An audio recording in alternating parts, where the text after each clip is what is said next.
I am so excited today to have a great friend with me, a gentleman that I have met since I moved to Austin about 6 years ago.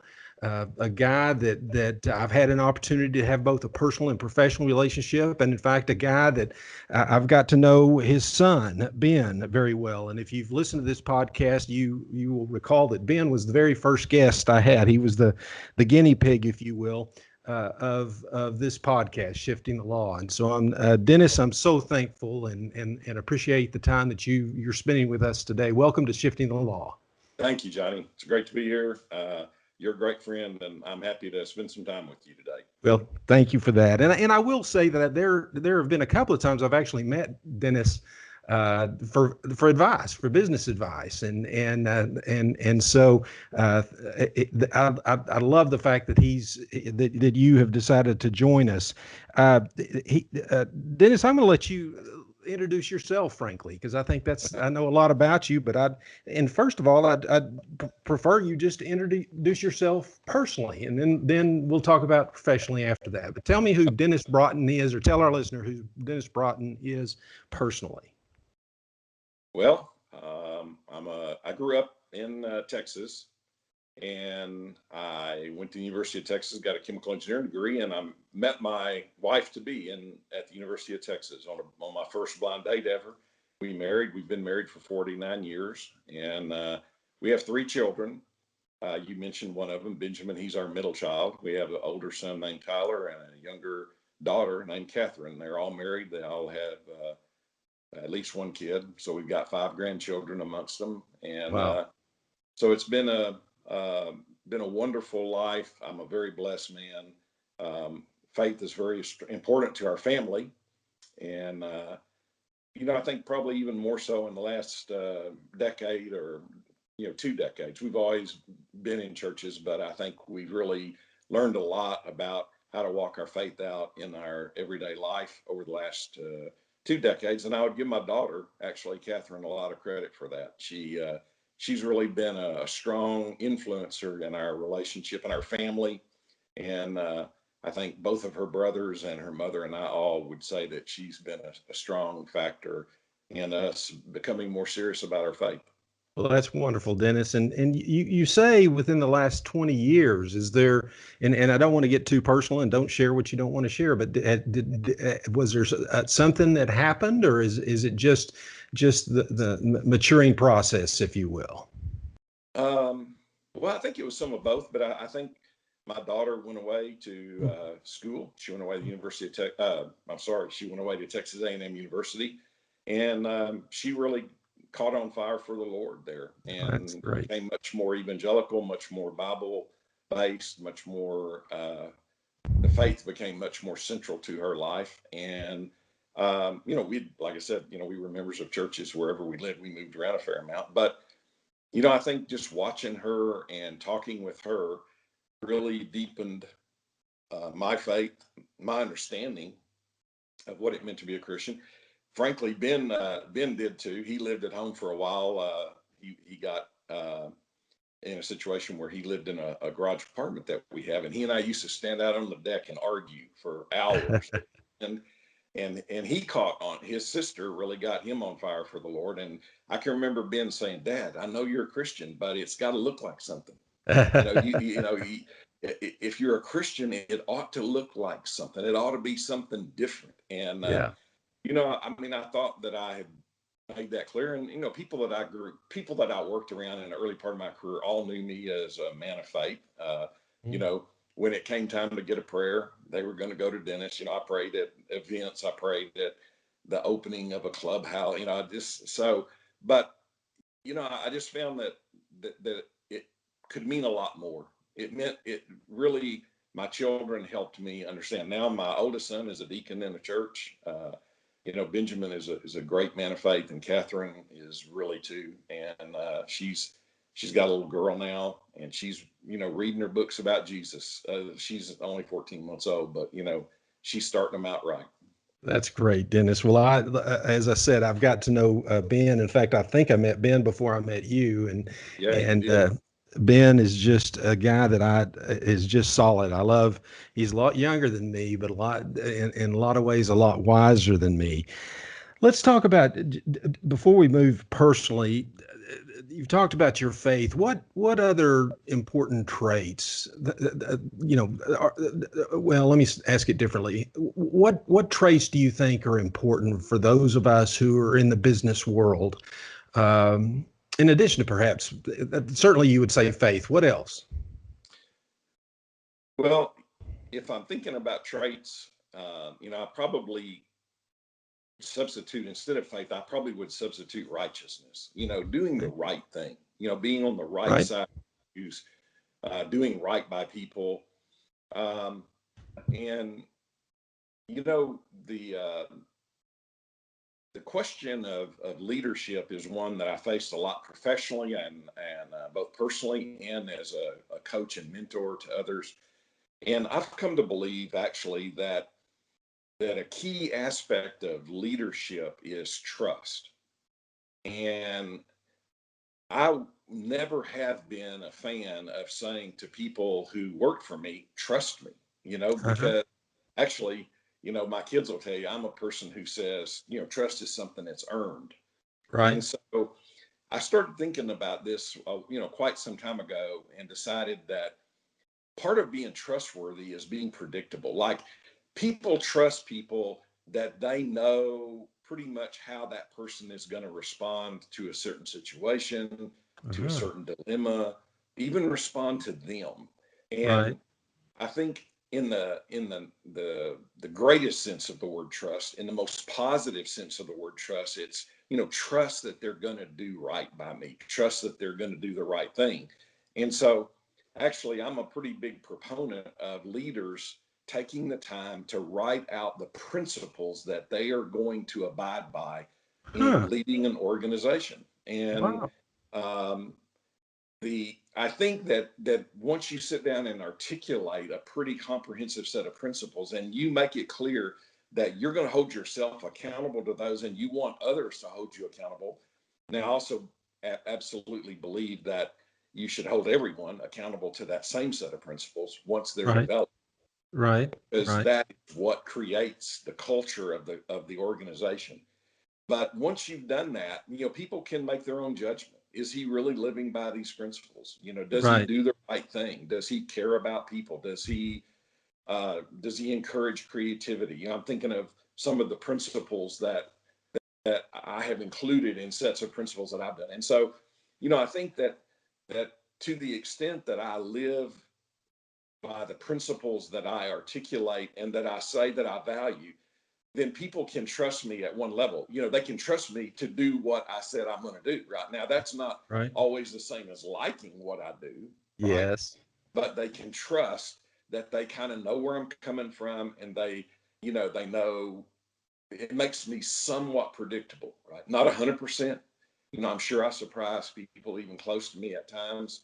I'm sure I Right. do things that are wrong. Yeah. I probably do some things that are right that I hadn't thought to cover in the principles, but that trust, I think, is when you feel like that you pretty much know how somebody's going to handle something. And you know I have I used to tease, and when I was working when I was in the corporate world, that there were some people who I trusted to do the wrong thing every time, right?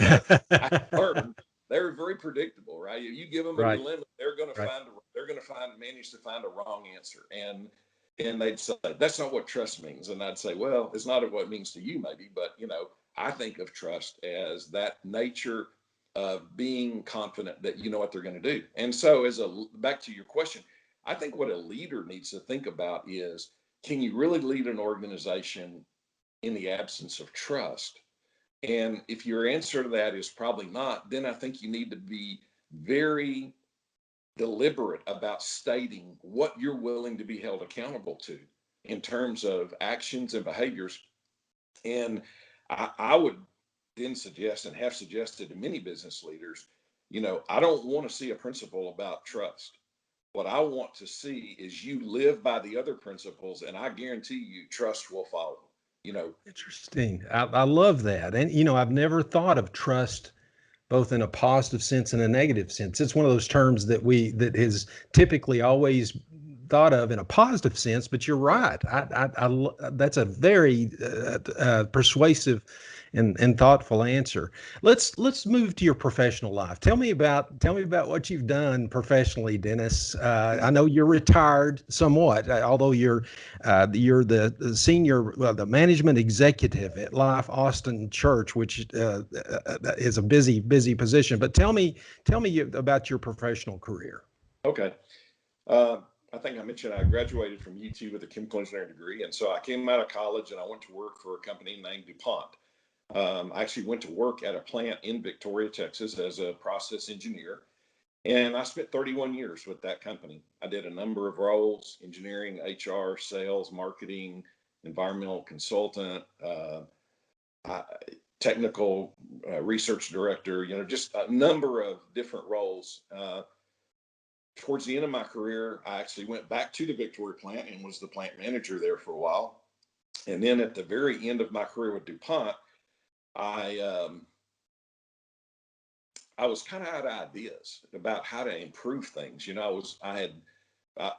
you would, I'd kind of used all my tools and tricks, and so I got kind of interested in this thing called Six Sigma, and it just so happened that so did the CEO of the company, and he went off and decided that the company was going to do Six Sigma. So I left my role as a plant manager and became a leader of a Six Sigma effort for a very large business, the nylon business in DuPont, and did that for Well, 20 what years. Six Sigma? What is Six that? Sigma is really, it's a methodology to drive to find defects in business processes or products, and then to design a process that would allow you to drive those defects out. Okay. And so it's kind of continuous improvement on steroids. Okay. There's an entire methodology of doing it. I went off and got trained as a black belt and a master black belt, and it was made famous by GE actually. Okay. And but we did it. I did it for 6 years, I guess, and it helped to round me out. I got a little bit overzealous when I was doing it, and I thought that everything could be a process and we could drive all the variability out. And actually, the next job I took, the DuPont put the portion of the company up for sale that I was in. They moved me out and brought me into their corporate. And I said, this doesn't make any sense. The same day they did it, I said, this doesn't make any sense to me. I've spent my entire life working in this other business, and you're going to sell it, and you took me out of it. And Right. they said, well, if you want to go back and talk to the CEO of that business and see if you can get in the door. And so I went back and talked to him, and he said, sure, we're glad to have you back. They came and got you. And so I went back, and then I did end up being part of a spinoff. And that company was named Invista. It was actually the synthetic fibers business of DuPont. And it was purchased by a company called Koch Industries, a privately held company owned by a man named Charles Koch and his brother David. And, it was working for him that I really developed an appreciation for principles and the value of articulating. I worked 13 years in the Koch organization, and I really was I worked in an organization that was propagating a management philosophy of leadership through his organization, which when I joined it was 11,000 people, and when I left it was 100,000. Wow. We had a lot of people that were interested in, how did Charles, what was his philosophy of management? How did he want things done? And so that was my job. I worked, it's called market-based management, and I worked as an executive. I had a team of consultants and managers that worked for me, and we would go into acquisitions and teach them basically how did Charles want to run a business, or another way to put it would be how do you apply MBM to an existing business. And that I told you I'd become a little bit overzealous about process. That helped, I think, to round me out, and I could begin to see that some things are better managed as a process where order is what is important, and other Right. things are better managed as principles where you're wanting creativity and innovation, and you're wanting to give the individual freedom to exercise their uniqueness. And market-based management was a very, very elegant blend of order and creativity. And so I benefited a lot from those years. But as everything in life, all good things must come to an end. I stayed much after 65, and eventually found something else that I thought the Lord was laying in front of me, and that was the work with the church, and really to reconnect, or not reconnect, but to deepen my relationship with my family. By that time, I had adult children that were married. Some of them had children, and I was really feeling that, for lack of a better word, I thought of myself as a patriarch. I thought of myself as, there are some things I ought to pass on to the next generation and the generation after that, so that they don't have to do some of the stupid things that I did, and so that they can benefit from the experience that I have. Now they'll find their own ways, and I'm sure there's, especially I found that my kids are smarter than I am in many, many ways, and they've found ways that that escaped me, but I also felt really compelled to spend more time with them. And so I retired in towards at the end of 2017. And I've spent a lot of time with my 3 children, their lovely spouses, and my 5 grandchildren, and my wife. And we've and so I haven't missed working, if you would. I did go to work for the church, but it's a volunteer job. I don't work 40 hours a week. I Yeah. work when there's something that my skill set is, where I have the comparative advantage, where I can do it and do it well. But I never Well, ran. So, let me ask you, go back to what you talked about, Mr. Koch. Charles, I believe Koch is the one you were referring to. You said that learn principle, and so I want to understand that terms. The principle sometimes character,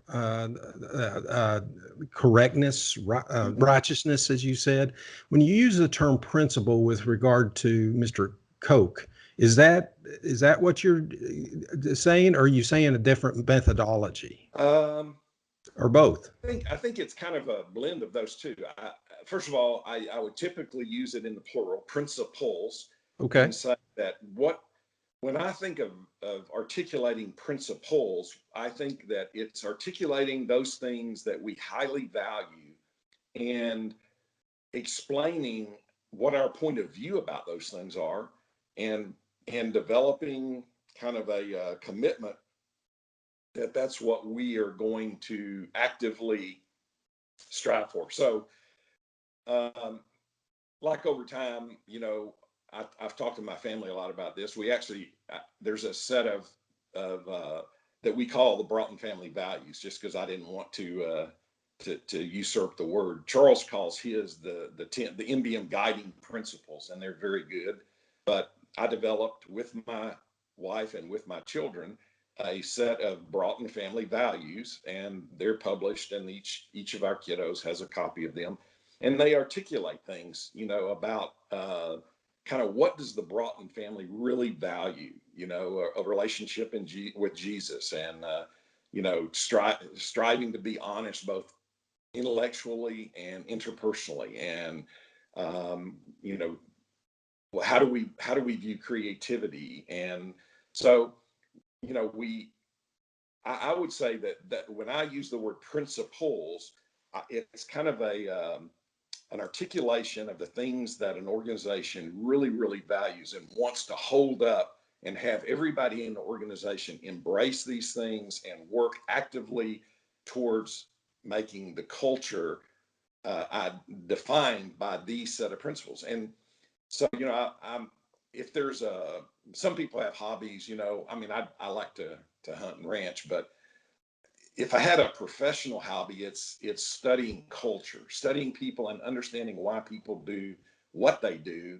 And what I've come to believe is that if you articulate a set of principles and then you truly try to follow those, and everyone that you hire, you show them the principles and say, if this is a place this is the kind of place you'd like to work, then it'll be a good fit. If there's things on here that don't appeal to you, that you don't see yourself, then you probably you don't want to take a job with us, because this is going to be the culture.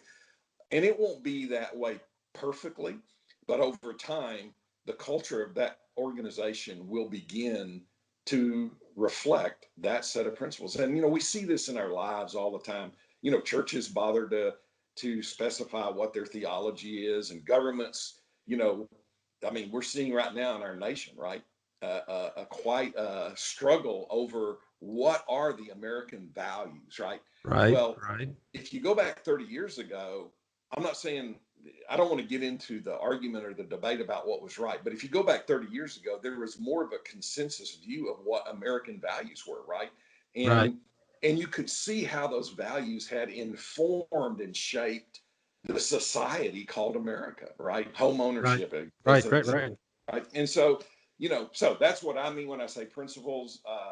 There's no magic set. I've been asked many times, how many do we need, and I've been known to jokingly say, well, I don't know, the Lord wrote down 10 commandments. I think 10 would be plenty, but, I think it's just important to write them down. I think it's important to keep them evergreen. My children and my wife all know that if they ever think that we've left something out, or they think that how we've articulated it in the Broughton family values is not accurate, or no longer reflects what we really believe, that we'll change them, right? They're not in stone, they're to guide our actions and our behaviors. And so, when we come up against a situation, hopefully we will think, man, what are our principles? And, I say that so often that my kids kind of roll their eyes. They'll bring me, they oftentimes will come and say, Dad, can I talk to you about something? And then my daughter actually will say, Dad, why don't you tell me what principles you use? Because she knows that I'm going to lead with, here's the principles. And it's kind of a convenient thing in the sense, both as a parent and as a leader, in that you don't give people answers. You don't tell them how to solve the problem. You tell them and talk with them about the things that we would want to hold high and upright as we go about solving the problem. Now, how they're going to solve the problem, I don't know. I've tried to be very deliberate about not giving my children specific advice about, finances or marriage relationships or schooling or anything else, but to talk to them about, okay, well, what principles would we want to use to think about this subject, and then let them work their way through it. And I think that works really well in an organization. It allows people to maintain some individuality, be an agent of free will, but within bounds, right? And so it's not chaos, it's anything but that. And I think that organizations really struggle back and forth between the notion of order and creativity. Right. And what I would tell you is, in many things in life, if there's two dyads like that, neither of which is obviously evil or sinful, it's probably a balance question. The question, how do you get order while maintaining creativity, right? How much freedom do you need, and where do you need freedom in order to spur creativity? But where do you need order to keep people from getting out of bounds, getting in trouble with the law, or to learn something that was very costly to learn as an organization, right? We don't need to learn by doing it a second and a third time, right? Mm-hmm. But then a lot of the other things, giving people the freedom to think it through. So that's kind of what I would call management by principles, which I would say is literally leadership by principles, right? Leading by articulating those things that we hold dear, and then and then you have to hire right. There's no question. If you hire the wrong people, the principles are not going to save you. Right. Well, I'm going to challenge you for a second, because let me tell you, I agree with you. I love what you're saying, but I've been, this is my fifth law firm, believe it or not. It's amazing how we change, used to, we never change, but we do change. And in the various law firms that I've been to, we've gone on what we've called firm retreats. And we've set out who are we and what do we want to accomplish? And then we get back to our offices and we're busy. And so we don't even think about those principles until the next time we go on a retreat. And then we talk about them again, between golf games. So tell me how important it is in your mind that, a lot of my clients are real busy. Ben's busy. Everybody is busy. So to do what you're suggesting takes time. And you have to sit back and think and not just react to whatever's going across your desk. How do you do that, and how important is it, Dennis? Okay. Well, first thing I would probably make a distinction between customers and employees. Okay. So, we didn't bother going over the principles with our customers. They didn't care. They wanted a product. They wanted it on time. They wanted it at a competitive cost, right? It was our employees that we were concerned about, the people who are making decisions. So, in the law firm analogy, I would say that those things that you write down at those retreats will never come to life unless whoever the agents are in your firm are making them part of everyday discussions, right? Okay, we've got this dilemma here. What are we going to do about Joe? What did we say at the retreat was going to guide these kind of decisions, right? We're going to care about people. We're going to do things that are right. We're going to do things in a timely way, whatever those principles were. And it does take time, but I will tell you that this is one of those things where, it's like go slow to go fast, right? I don't even know how to adequately describe to you how it feels to be in an maybe you know this and I don't have to describe, but how you feels to be in an organization that's truly aligned around principles, that has a culture that is robust and it is durable. And when people are in a culture like that, they deal with issues and problems in such an empowered way. And in a way, one of the things I used to like the most when I was managing a lot of people was when I would hear about a decision and I would think, oh my goodness, that is such an elegant decision. And I'm not sure I would have thought of that, but that is so aligned with our principles. The person who made that was really paying attention to the right things, and they made a great decision. And it really felt good for a couple of reasons. One, I knew I was not smart enough to run a $2 billion chemical plant. And, and number two, I was very impressed with the people who were running it, but I felt so good that we had spent the time to get aligned around values. Right. And so I think, the principles would mean something inside your firm, not necessarily to your customers. Now, our customers used to clamor for it. They would come and they would say, man, when I walk around your facility, it just smells and it feels so awesome. How do you get that culture? And we'd say, well, we get it through principles. But we didn't spend a lot of time talking to our customers about it. And I don't recommend that a company do it. This is a how do you lead employees, right? Not how do you satisfy customers? And that, Dennis, I believe 100% in what you're saying. And frankly, I'll tell the listeners that a lot of my clients, even younger clients that have taken the time to figure out who they are and number one, who are they? What are their principles? And then what are the principles that they want their company, whatever that company may be, whether it's in a building business, whether it's in a service business, whether it's whatever it is, what do they want that company to be? I have found that those businesses, number one, are more successful, and number two, they're happier from the top to the bottom. And those businesses that I spend time with where they're reacting, and not taking the time to do that just don't have the same success or same job satisfaction. And it seems counterintuitive, frankly, that taking time to figure out who you are instead of one other story I'll tell. The first law firm I went by, I walked by this, and of course we work on billable hours, so we're focused on every 6 minutes. And I walked by one of the one of the senior partners' offices, and he was staring out the window. And he noticed I was looking at him. He asked me to come into his office, and he said, "You may be wondering what I'm doing." And I said, "Well, yeah, I am." And he said, "I'm thinking." He said, "It's probably the most important thing I'll do today." Yeah. And I don't know if he never said he was thinking about who he was, but I do think we need to take time to stop and think about who we are. So that's a great answer. Great story.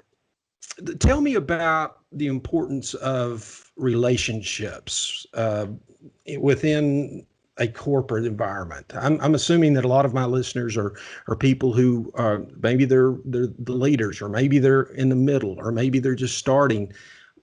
What would you talk to people about with regard, and I'm going to ask it in a kind of an odd way, but your relationships with people above you in the hierarchy, your peers, those who are equal to you, and those are below you. Tell me about the importance of those relationships. I only have the data point that of my career and my experience, but I found them to all be very important, but important in different ways. For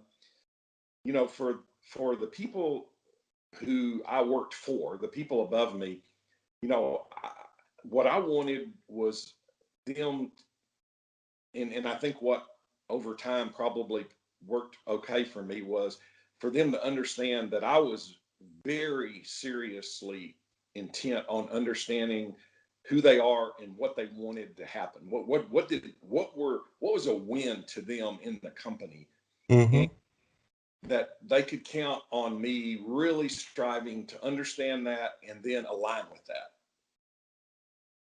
When it came to my peers, that was an area, I don't know that I managed it all that well for some of my career, but what I came to believe was that my peers, my relationship with them thrived when I found a way to find the intersection between what I was trying to do and what they were trying to do.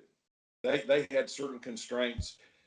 I had constraints. It wasn't particularly beneficial for me to sit around and say, "Don't they understand what I'm up against?" Right? Because the true answer to that is no, and you don't understand what they're up against, right? And Right. so, what I tried to, particularly probably in the latter years, to try to understand was, what do they need? What kind of constraints are they operating under? Where would the intersection be for something that we could agree on and work together on? And again, I don't think that we want to have political debate, but I think you can see that that's kind of what's lacking, in some ways in our governance process. Right.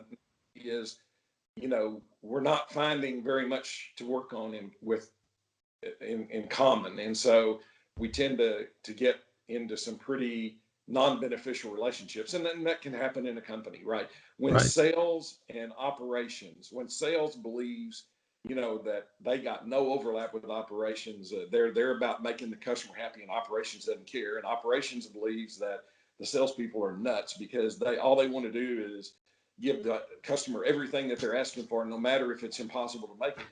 Right.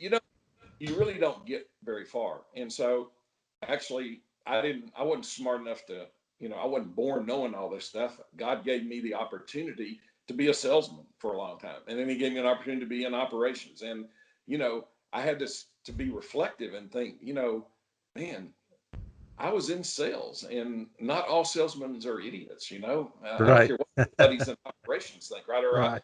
in sales, I would say to the salespeople, these guys in operations want to make product that your customers will buy, or they're out of business. Right. I don't, and so that was maybe peer to peer, was try to find that commonality.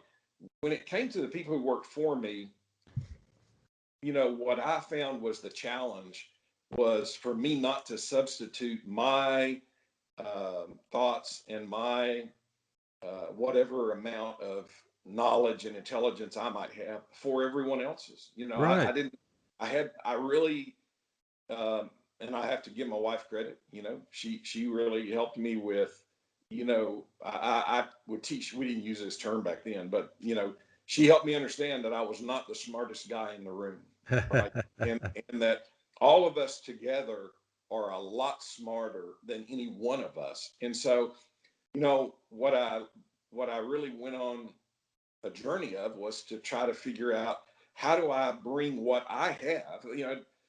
It's not that I don't know anything. There are some things I've learned over time. How do I bring what I know, but also to create enough room on the desk so that other people feel free to bring what they know?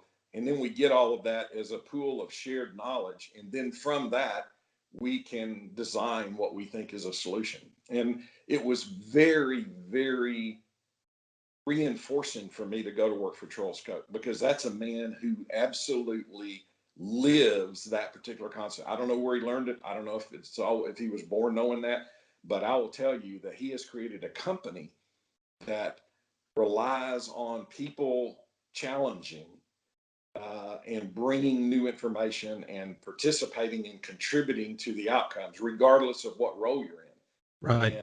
And so he really helped to he and his company culture really helped to reinforce that for me. And so, what I always wanted was people who work for me to say, boy, one thing I know is that guy really values my opinion. He will listen to me. He doesn't always agree with me, but he will listen to me. He will give it a fair shot. If I have information that I think's relevant, he's serious about hearing it and taking it into account. And and then went all the way back to the beginning of this conversation. So I trust him to Yes. do the right thing, right? It might Yeah. not be the thing I would have done, but I do trust that he's going to do these things. I love that. When I think of my peers, I used to think I was competing with my peers, and to the extent I Mhm. could get ahead of them by taking every advantage and not providing them the same advantage, I was doing better. But what I've learned through the years is if I work with my peers to give them the benefit of my knowledge and my mistakes, in the same they do the same thing, we all grow, and Yes. and then empower those people below us. Understand that they will make mistakes, and frankly, if they're not making mistakes, they're not trying hard enough in my Yep. mind. And Yep. so let's talk about conflict. Um, how we handle conflict, and uh, some of our listeners, I told you before we started the podcast, I was reading an article about you being an executive at Life Austin. You guys had built an amphitheater. I think this was about 2010 or so, and because you wanted to use the amphitheater for the religious purposes of the church, and there got to be a conflict with some of your neighbors. You and I have also been involved in some negotiations where been some conflict. So tell me, how do businesses and individuals, how do you deal with conflict? Well, it's not easy, and they often take different forms. I'm reminded often of that acronym WIIFM. What's in it for me, right? The other part Yes.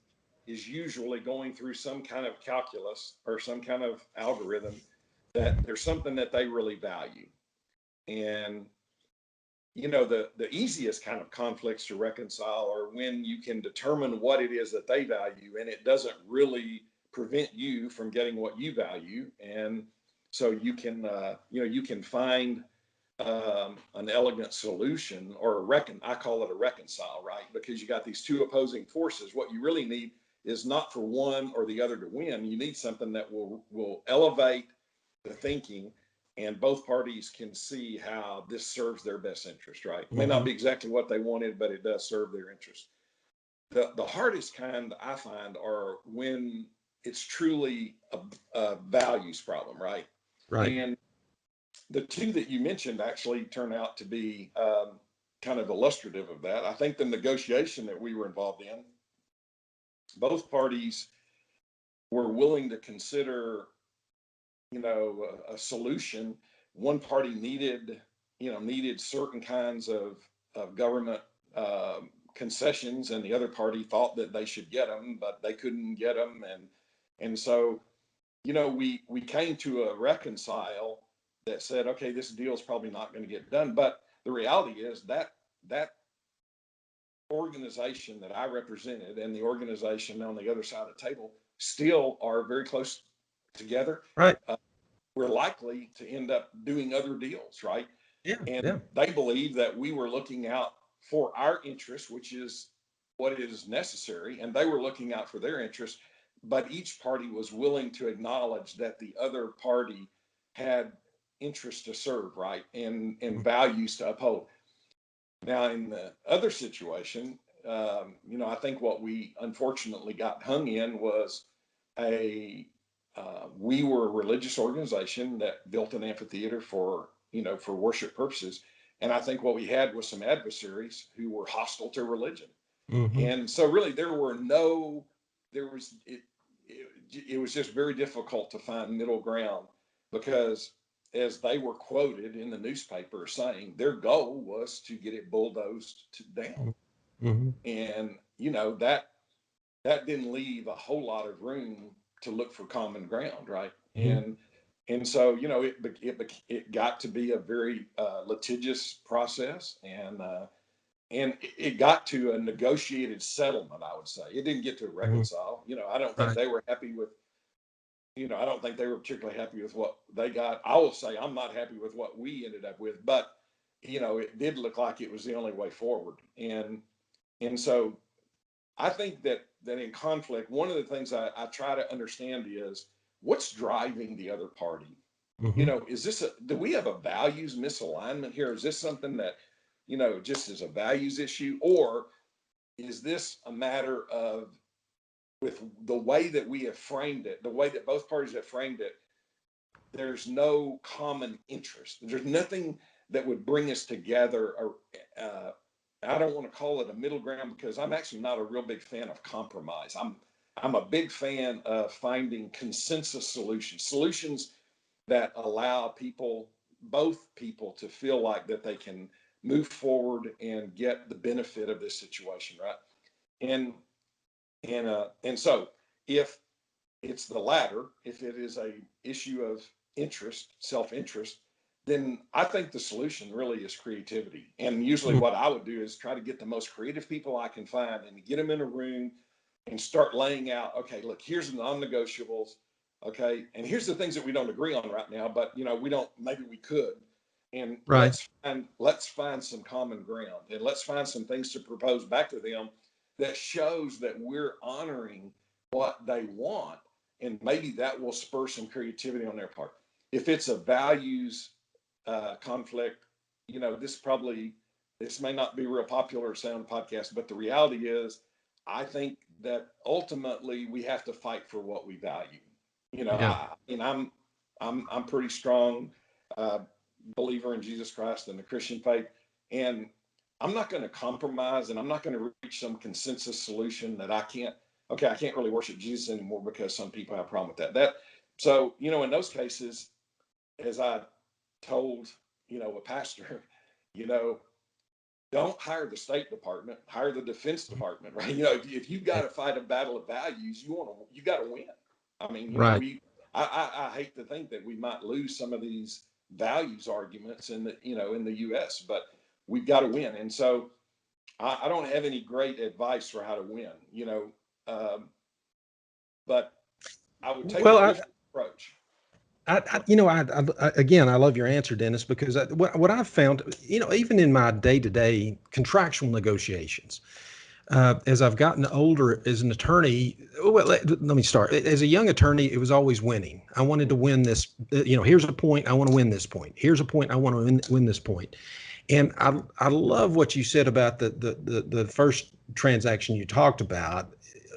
Even though we didn't get that deal done, most instances in business, I've found, if both parties are willing to look for a win-win situation, It doesn't always look the same as you think it might coming out. You may not get a perfect deal coming out, but if you can improve the relationships instead of sever the relationships, Yeah. it's so much better. And I love that. I love that. Tell me, Dennis, what have we talked? What have we failed to talk about business leadership or the corporate world that you think I've missed, or that's you think is important to talk about before we move on? Well, you've done a good job. The one that I thought you might ask about, because it seems to be something that a lot of people, particularly people who are in the earlier or middle parts of their career, worry a lot about, is kind of work-life balance.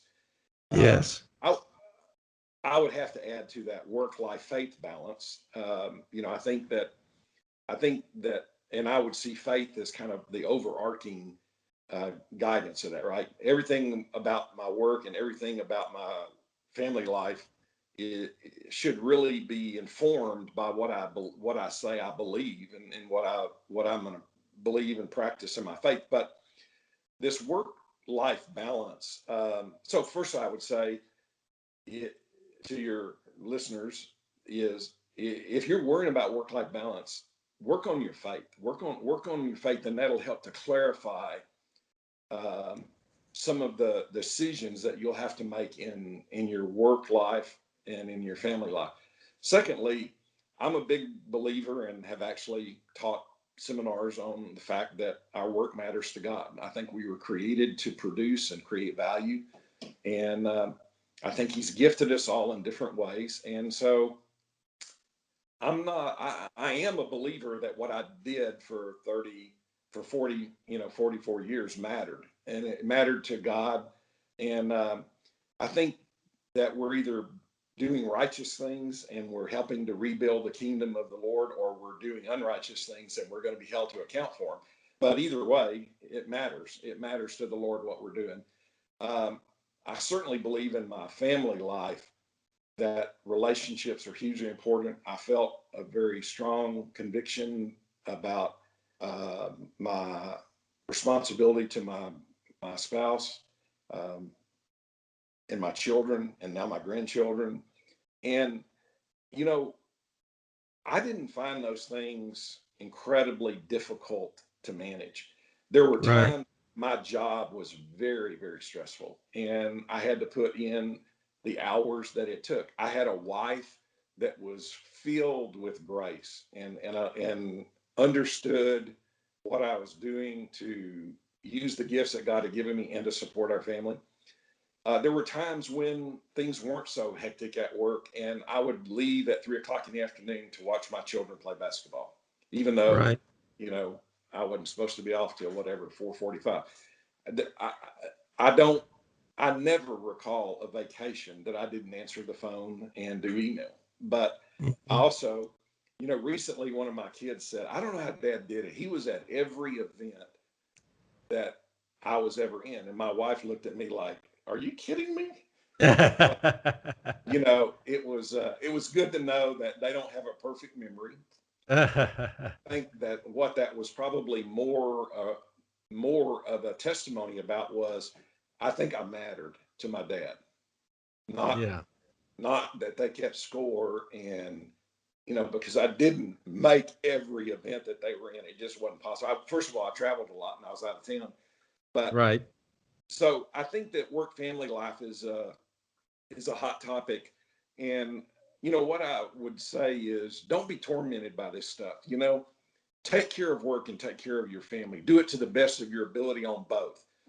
Right. I would say to especially the young professionals, don't let work become an idol. Um, Right. there's a pastor in New York City named Tim Keller, and he said, an idol is any good thing that we let become the ultimate thing. And Right. honestly, I worked around a number of people, both men and women, in my career, who I think had let work become an idol. And Mhm.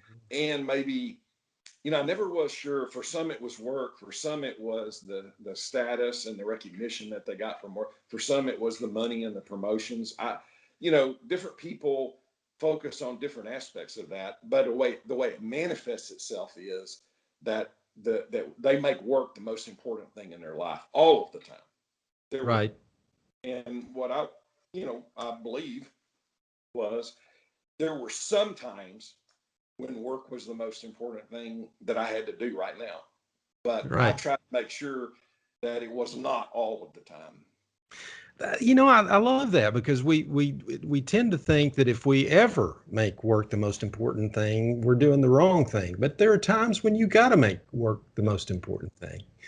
Let me shifting the law. So I've got to ask you a little bit about the legal practice. We've talked about I've started doing what I call a fractional general counsel, where Yeah. I charge clients a monthly fee to essentially be their general counsel. What would be your primary concerns or about that type of legal relationship with the attorneys that you've worked through in your business career? Well, first, let me say that I see some real advantages, and I won't. You didn't ask me about those, but I do. If all I could see were issues, then we might say, well, why would you even explore that? I do see some real advantages. I think the Well, draw. thank I you for think that. the Go draw. ahead, tell me what those would be. Okay. Well, I think that let me talk. The drawbacks I think are accessibility and familiarity. Accessibility is I I can't speak for everyone, but at least half the time when I need a lawyer, I need them right now. I don't need Right, them. I don't need them. 2 weeks from now.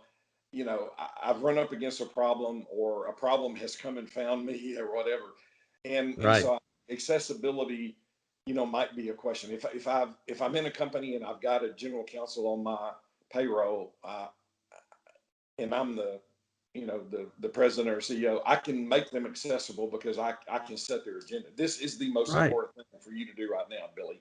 right, The second one is familiarity, and on that one, there's really three aspects of that. Familiarity personally, someone that I have a personal relationship with and a rapport with, that I can go to, I can talk openly with.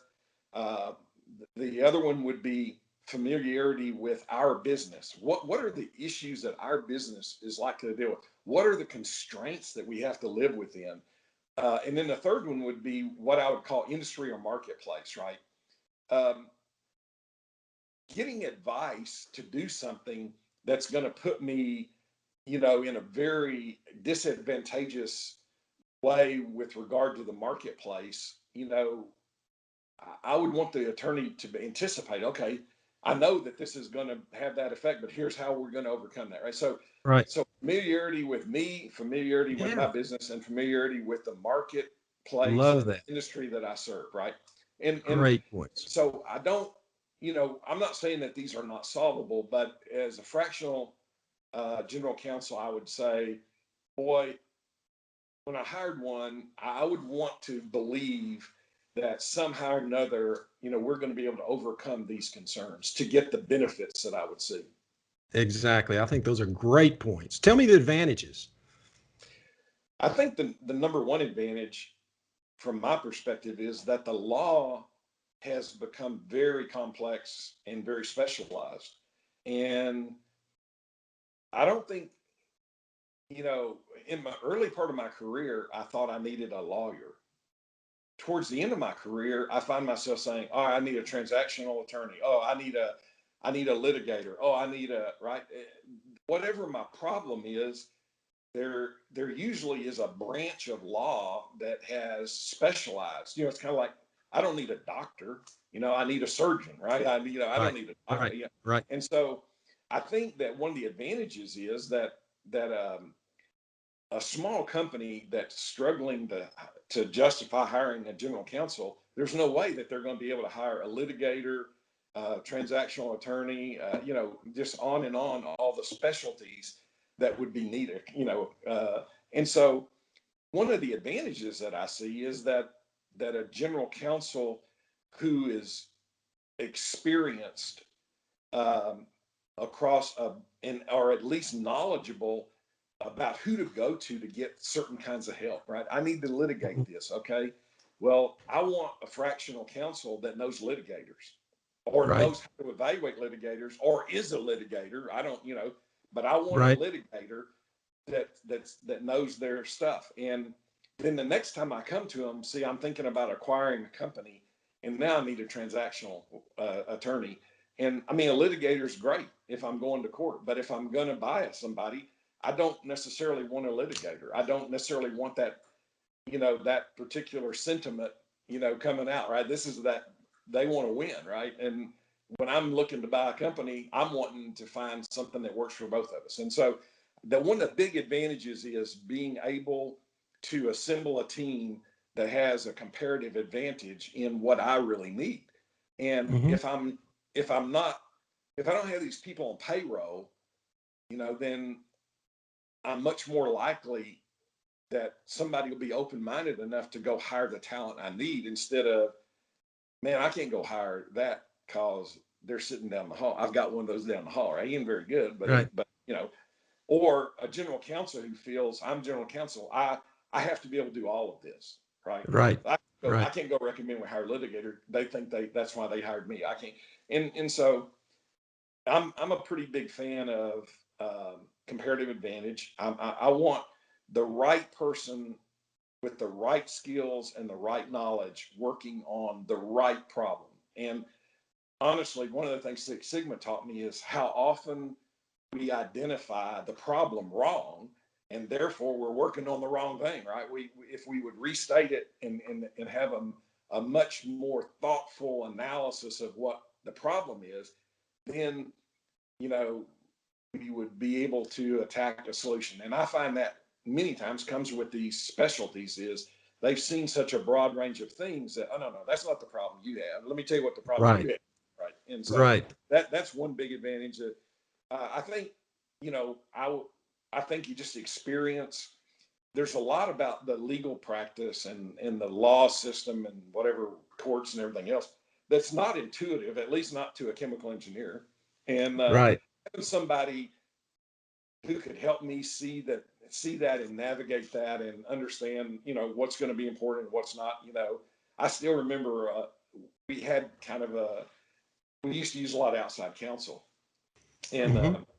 when I worked for DuPont, and we had a litigator, and I remember him meeting with me, and I had an employee who had filed a suit, and we ended up winning the suit because it was a bogus claim. But in the early days, I thought it was all about no. I mean, let's just get the truth out, right? And he Right. this is what the truth. I'm gonna, well, no, that they're not gonna allow you to say that, So, I had to learn how to work within the system. And there was a time when I was pretty cynical about it, and then there was a time when I began to appreciate that the reason that it is. But you know what? Whether I appreciate it or not, that's what it is. And so Right. what I want is somebody who understands it and can help me navigate that, right? And so I think I think that experience factor would be a really important one. I think the whole notion of prior experience, and um, one of the things that I think that a fractional counsel might have to do. I'm kind of getting off track here because I'm putting myself in your shoes, but it would seem to me like if other clients have this concern about accessibility and familiarity, one of the things that becomes really important is how do you prioritize your time, right? Right. And when I started thinking about that a while back, I thought, the issue might be that there's a lot of difference between getting a small piece of pie and no pie. Mm-hmm. I get a small Mm-hmm. piece of pie, I might not be thrilled, but I got a piece of pie, right? And I don't Right. know how, I think that a fractional counsel would have to think about and figure out how, I'm going to prioritize things, and I'm going to work on those things that are most urgent and most critical and have the potential for having the greatest negative impact on my clients. But I have multiple clients who have multiple concerns, and none of them are really going to be very happy with no pie. Right. So how do I give a little bit of pie to people, and how do I manage to give them a piece of pie that's in proportion to the problems that are on my desk right now? Because Right. this problem over here clearly is the one that is the most urgent, most important, has the highest stakes, and it's going to get the biggest piece of pie. But it might not be the best thing is to give them the whole pie, right? And Right. So I don't know that helps, but I think Yeah, that's great stuff. And it's clients are to get to where they're willing to rely on fractional counsel. They're going to have to believe that when they have an issue. Now, most people who are in that position, most good business people, are going to realize that, I may not have the most critical issue right now that he's facing, right?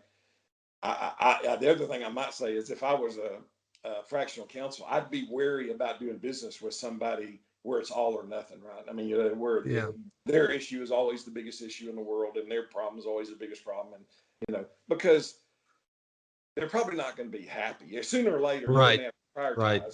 and you don't want to make clients unhappy. So you might just be better off to decline and say, I just don't think we're a great fit, right? It's I don't think we're going to be able to meet your needs, right? Yeah, and we have found that at times. That's great advice. Dennis, I've kept you an hour. We've talked a lot. I do want to ask just a couple of final questions on legal things.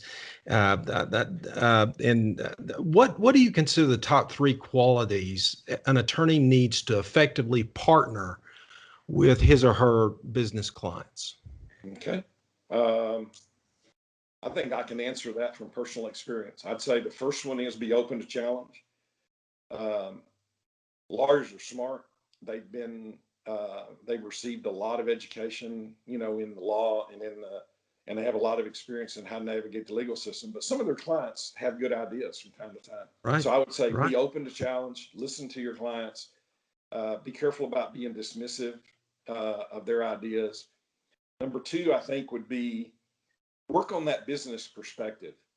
Learn about the business, learn about their business challenges, learn about what they believe are their constraints. Maybe you can solve some of them, but even if you can't, try to develop a business perspective. If you want to be a partner, then walk in their shoes and figure out what they are facing. And then the third one is really a kind of an application of the second one, and that is be a person who looks for the path forward. I've dealt with a fair number of attorneys in my life. Some of them, thankfully, I would say only a few of them, but they had a favorite answer, and it was 2 letters, no. And I didn't that was only marginally helpful for me. I knew what I couldn't do, but the reality is I had to do something. Right. And they weren't very, very good or very interested in helping me figure out what I could do. The very best lawyers I've dealt with corporately were attorneys who came in and said, tell me what your problem is. They helped me to refine the definition of the problem. And then they helped me find a way forward. They helped me, they would say, okay, well, I don't know that we can do exactly what you just proposed, but what about this? I think this is going to get you most of what you need and most of what you want. And I can tell you this is sound legally. We can defend it, and man, what a breath of fresh air. Most people who employ lawyers in a corporate setting deal with problems all day long, right? That was my business, was solving problems. Right. And to have somebody come alongside me and be creative and use their knowledge to help fashion for me a path forward that maybe I could not see on my own. Well, it was just terribly refreshing. I mean, it was like, oh my gosh, now I didn't quite get to the point where I can't wait to be sued again so I can work with Bill. I didn't quite get there, but the reality was I knew the people that were going to help me.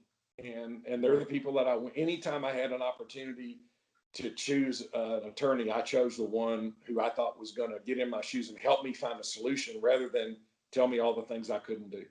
Well, and that leads us kind of to my last question that I always ask, and how attorneys can serve clients as principal partners, advisors, not just lawyers. And I think you've answered that.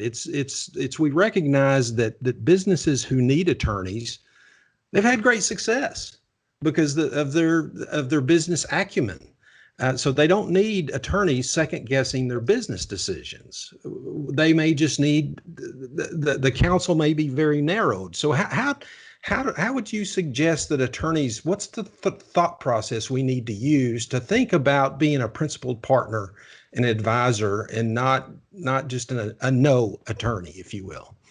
Well, I think first of all, use your skill at logic to be sure that the problem has been properly defined.